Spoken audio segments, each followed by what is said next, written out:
Bonjour Enguerrand. Bonjour Je rappelle que vous êtes rédacteur en chef médias et technologies au Figaro. Enguerrand, à la rentrée, Emmanuel Macron va lancer le processus de réforme de l'audiovisuel public. Mais réformer l'audiovisuel public, on le sait, c'est pas de la tarte, pour parler vulgairement. Tous les présidents s'y sont cassés les dents, n'est-ce pas? Exactement, réformer l'audiovisuel public, c'est vraiment le sujet tête à claque. Par définition, tous les présidents, vous l'avez dit, s'y sont essayés. Nicolas Sarkozy s'est pris les pieds dans le tapis. Il a essayé de nommer directement les présidents. François Hollande, une fois arrivé, il a tout enlevé. Il a lui-même essayé de réformer la redevance, mais même en 5 ans, il n'a pas réussi. Aujourd'hui, Emmanuel Macron s'attaque à du lourd. Il veut enfin réformer la redevance et regrouper les forces entre France Télévisions, Radio France, France Médias Monde et l'INA. Alors il va s'y prendre comment, Emmanuel Macron, pour réformer tout ça? Alors tout d'abord, il faut bien border le sujet, parce que le problème avec l'audiovisuel public, c'est comme l'équipe de France de football, tout le monde veut être entraîneur et personne n'y comprend rien. Et ça part très très vite en live. Il faut confier le sujet à des experts. Alors au ministère de la Culture, il y a Marc Schwartz, qui est le numéro 2 du ministère, qui connaît très très bien le sujet, puisqu'il a été directeur financier de France Télévisions. Au moins, lui, il sait de quoi il parle.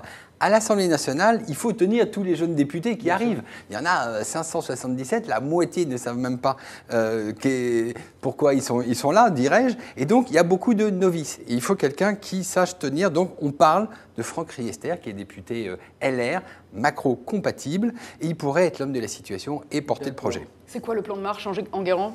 Alors, tout d'abord, il faut profiter d'une fenêtre de tir. Il y a la disparition de la taxe d'habitation. Et ça permet de lancer la réforme de la redevance. Puisque ça va être encore un bon bousin, ça. Ça va être un bon bousin. Ça va pas être simple. Puisque, vous le savez, on perçoit la redevance sur la taxe d'habitation. Si on supprime la taxe d'habitation, il faut qu'on en profite pour réformer la redevance et en faire ce qu'on appelle une redevance universelle. Enfin, les Allemands l'ont fait, les Italiens l'ont fait, les Suisses l'ont fait et la France ne sait pas le faire. C'est-à-dire, aujourd'hui, on paye la redevance si on a un téléviseur. C'est vraiment très, très ancien. L'idée, c'est que tout le monde paye la redevance. Voilà, téléviseur, pas téléviseur, si on regarde sur une tablette. Alors, à chaque fois qu'on avance ça, tout le monde dit « Ah, ça va être une taxe contre les jeunes, puisqu'on va taxer ceux qui regardent sur les PC et les smartphones. » Donc là, il faut y aller et une bonne fois pour toutes. Enfin, il faut vraiment savoir ce qu'on veut faire de l'audiovisuel public. Et là, alors, ce que j'appelle les 4 mousquetaires, Delphine Ernotte qui dirige France Télévisions. Voilà, vous voyez Mathieu Gallet pour Radio France. Marie-Christine Saragosse, il ne faut pas l'oublier. Je ne l'oublie pas, Marie-Christine Saragosse qui vient d'ailleurs d'être remis pour 5 ans supplémentaires à la tête de France Médias Monde. Et puis Laurent Vallée, qu'il ne faut pas oublier aussi, à l'INA, il rentre en jeu d'une seule voix.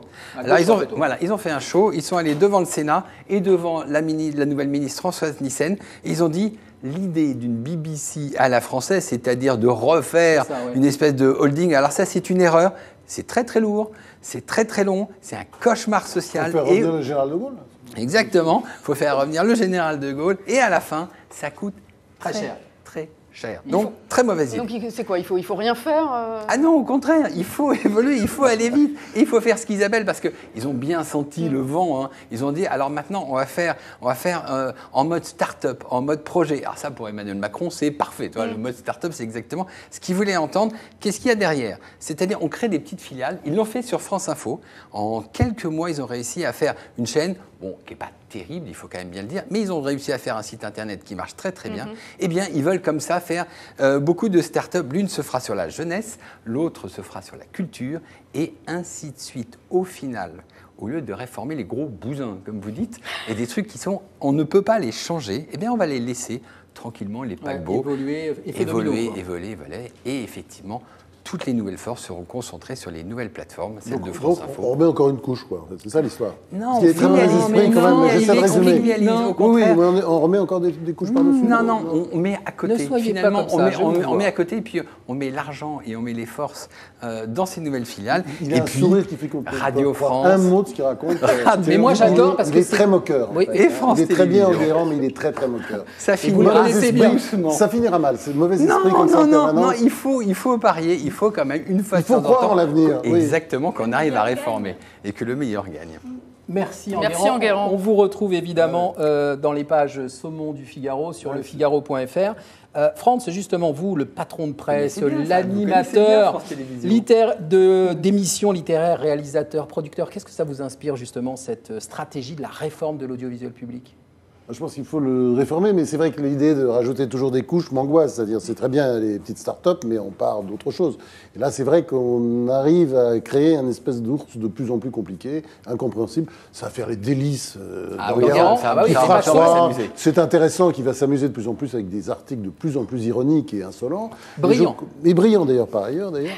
Mais je pense qu'effectivement, l'avenir de la télé aujourd'hui, c'est la petite télé. C'est la petite télé web, la web télé, comme ici d'ailleurs. Petite télé, c'est pas une petite télé, monsieur. Non, c'est combien ici? C'est une très belle télé. Combien de téléspectateurs? Beaucoup, ça commence beaucoup, bien. le Figaro Live.